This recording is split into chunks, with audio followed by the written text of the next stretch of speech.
Doraemon is a work that grew up with countless Japanese elementary school students and even adults. It was originally serialized in an elementary school magazine, and this magazine was serialized according to different school years, so the 3 endings within the manga are for students of different grade levels. After completing 3rd grade, they say goodbye to Doraemon for the first time. Then, after the holidays, as well as advancing to the 4th grade, they welcome a new Doraemon. This creative serialization method earned not only the children's tears, but also their laughter. As their age increases, the stories would become more mature. Being a teacher who teaches children, as well as being a friend who can accompany these children, literally growing up with them. This reason, combined with the other short stories of Fujio mentioned in a prior video, led many to believe Doraemon's tragic ending. As I said before, Doraemon has no ending, but for the creators, they have an ending. That is, when they can't continue to create. Fujio died while creating the movie Nobita and the Spiral City. The movie also punctuated the life of the master. This world was completed. He gave the pen to the next creator, while he went on to the new world to continue creating. This is the last full-length story by Fujio, who had been focusing on creating long-form stories during that time, and rarely serializing Doraemon's short stories. The last short story serialized by Fujio is called Hyaki Senko, which translates to incense that can summon 100 ghosts. This short story is only 10 pages in total. It goes like this.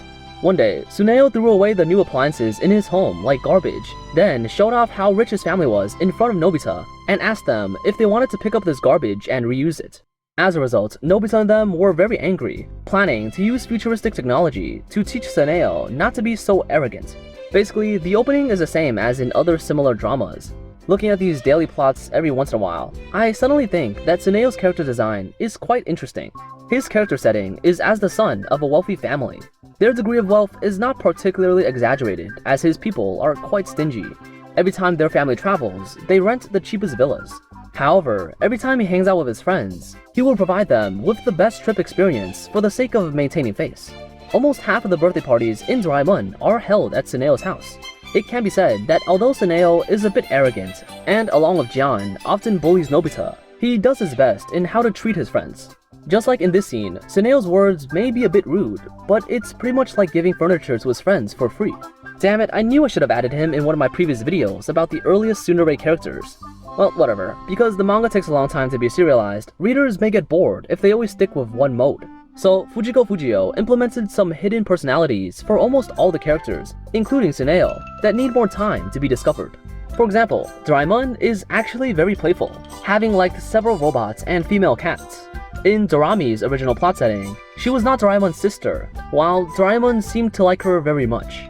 At the same time, he also loves human idols so much that his bedside is covered with pictures of them. Regarding the idol characters within Doraemon, many people may not have a deep recollection, perhaps only knowing that there had been a linkage between famous Japanese reality idols such as Hashimoto Kana. In fact, many Easter eggs in Doraemon are related to these idol characters, and there is also a hidden emotional plot in Doraemon. The idol character who has appeared the most among them is probably Ito Tsubasa. Her age will vary a little every time she appears. The general range is between 10 to 18 years old, and the latest plot setting has her at about 14 to 15 years old. She's Doraemon's favorite idol. Almost all of the protagonists like her. John saw her as a rival in the singing field at first, but also likes her in the end. In short, she is a standard idol character, and it's difficult to evaluate her because she's too standard. Let's instead invite the next idol character to appear. Marui Mari. The number of viewers who know this character is probably relatively small. After all, she's a character that has been blacklisted by Doraemon. Originally, this character was the first idol character to appear in Doraemon. After the story was over, there was still a lot of room for creativity. As long as she is cast well, she can also make frequent appearances in Doraemon as the main idol character, similar to Ito Tsubasa. But her future was ruined, as well as her archetypes. The archetype of Marui Mari is the Showa period national idol, Amachi Mari, who earned far more than the average Japanese salary when she debuted at the age of 19. Her huge popularity, the endless salary, made her lose herself, and she developed the habit of wasting money, spending as much money as she could. However, the high-intensity, fast-paced work to cater to the needs of fans was constantly pressuring her mind and body, that at 25, she was hospitalized for hypothyroidism, taking a break. You should know that the speed of replacement for Japanese idols is very fast. In just a few months, the existence of a popular idol can be replaced from the minds of most fans. Inevitably, the decline in popularity and record sales caused her mental damage for the second time. Hypothyroidism can also lead to symptoms such as depression, fatigue, and weight gain, all of which are devastating to the career of idols. After being discharged from the hospital, Mari earned less money every month, but her habits of wasting money had not disappeared, so she soon encountered financial problems. In order to solve this problem, she made one of the worst decisions, starring in romantic porn. In addition, she had also experienced a series of scandals, such as divorce and domestic violence. The episode I'm Mari-chan, where Marui Mari appeared in Doraemon, happened to be at the height of Amachi Mari's popularity. Following the scandal, they believed that the character based on Amachi Mari was no longer suitable for appearance in a TV show for children. Therefore, her character disappeared in the Oyama edition, until it was resurrected in the Mizuta edition. Although Mari in the episode I'm Mari-chan is based on Amachi Mari as her archetype, their actions are exactly the opposite. Tired of the heyday of popularity, escaping from the busy work, hoping to exchange lives with Nobita to enjoy a peaceful life.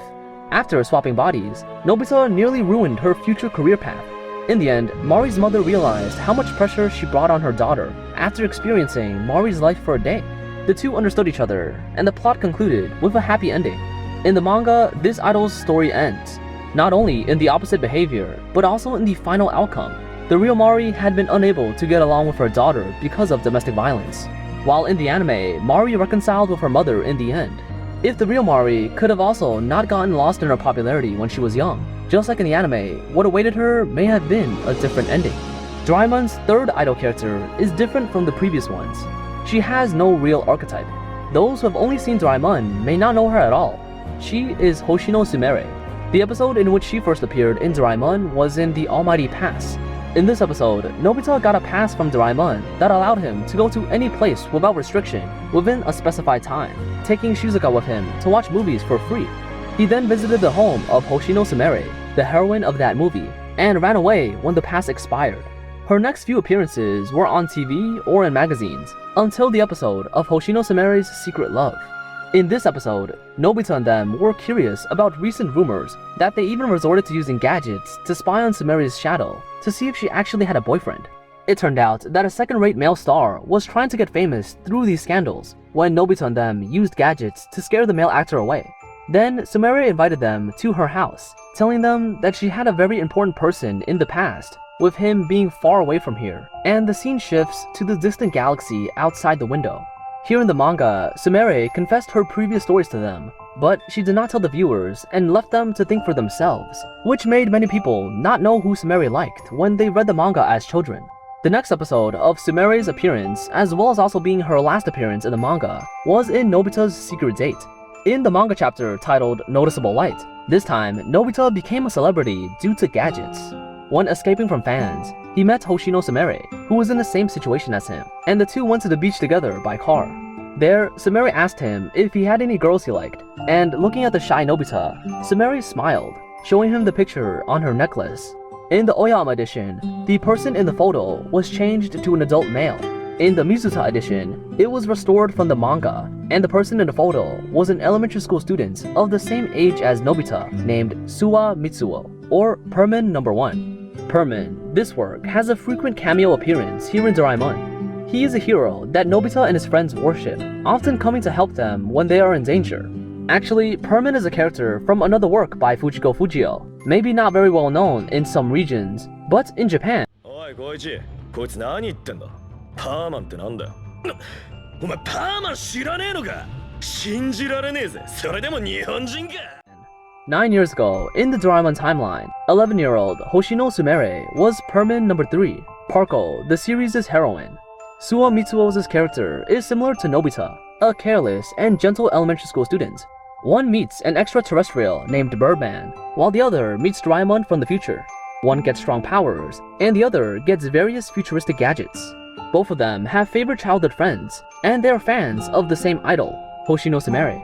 Because Perman wore a mask to perform missions, plus Sumire deliberately concealing her identity, Mitsuo had no idea that his teammate was his idol, and he didn't even know that Sumire confessed to him publicly on TV. Until the finale, Mitsuo was going to study abroad on the bird planet 4.3 light years away. Before he left to study abroad, he said goodbye to all the people he knew and replaced his identity on Earth with the same replica robots that also appeared in Doraemon. In the final farewell, Sumire takes off her mask, and the two finally meet their real identity. Mitsuo went towards the universe, and this parting was for 9 years. The other Permins were protecting the planet as always. Sumire resigned as a Permin to focus on being an idol. Here comes the biggest conflict between the Oyama edition and the Mizuta edition. The Oyama edition is set 9 years after Permin left Earth, while the Mizuta edition features a 20-year-old Sumire and an 11-year-old Parko. Here, the only thing we can consider is that the original plot of the Mizuta edition is not based on the plot settings of the manga. After all, there's no absolute time settings for works such as Doraemon and Detective Conan, where thousands of episodes take place in the same year, such as the exact year as well as month. There's only relative time for statements like a few months ago, a few years ago, etc. All the plot settings are still based on the plot of the manga, but with the death of the author, the whole story will stay in this moment forever. Sumire can only watch the distant galaxy, waiting for the return of the boy she loved, just like the cowherd and the weaver girl separated by the Milky Way in myth. I hope that when Permin and Doraemon have linked again in the future, Doraemon can become the magpie that connects them. After all, the distance of 4.3 light years in front of the Anywhere door, which has a limit range of 10 light years, is only an open door away.